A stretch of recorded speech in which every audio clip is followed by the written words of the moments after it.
నాడు hitech city, నేడు quantum valley.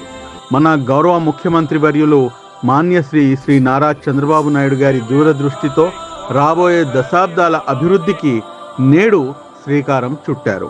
Andhra Pradesh భవిష్యత్తును మార్చే గ్రోత్ ఇంజన్కు ఇదే తొలి అడుగు. ఈ అద్భుతమైన విజన్కు ధన్యవాదాలు చంద్రబాబు సార్. ఆంధ్రప్రదేశ్ ప్రజలందరికీ హృదయపూర్వక అభినందనలు. నాడు హైటెక్ సిటీతో ప్రపంచాన్ని ఏలాం, రేపు క్వాంటమ్ వ్యాలీతో చరిత్రను తిరగరాద్దాం. Today we are laying the foundation for India's future leadership in quantum technologies. It led to Microsoft and global technology giants coming to India, created lakhs of jobs and triggered an IT revolution that transformed not only a city but India's standing in the world.